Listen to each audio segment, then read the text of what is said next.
Le lendemain matin, vendredi 17, vers 7 heures, sœur Mariam s'est précipitée dans notre chambre et a annoncé que Abdul-Baha arriverait dans quelques instants. À peine avions-nous commencé à nous habiller qu'une brusque agitation a mis en émoi tout notre être. Nous sommes entrés dans une grande salle centrale où s'ouvraient toutes les pièces de la maison. En face de nous, devant la porte de l'une d'elles, nous avons vu les chaussures des croyants. Ainsi, nous savions que le maître béni était à l'intérieur. Les autres m'ont précédé. En un instant, je me suis tenue sur le seuil et j'ai vaguement vu une pièce pleine de gens, assis tranquillement le long des murs. Puis, j'ai vu mon bien-aimé. Je me suis retrouvée à ses pieds et il m'a doucement soulevée et m'a assise à côté de lui, tout en disant quelques mots d'amour en persan, d'une voix qui a secoué mon cœur.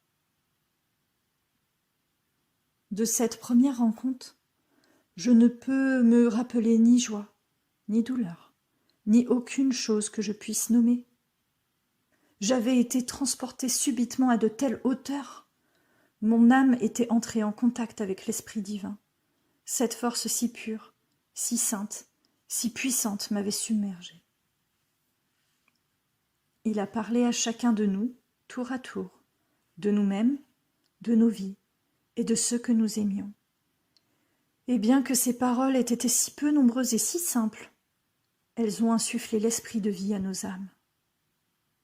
Il m'a dit, entre autres, « Tu es comme la pluie qui se déverse sur la terre, la faisant bourgeonner, fleurir et devenir féconde.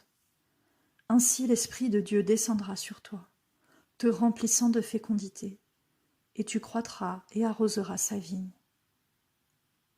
Maintenant tes ennuis sont terminés et tu dois essuyer tes larmes, car tu connais la parabole selon laquelle le Christ a parlé du semeur et de la semence.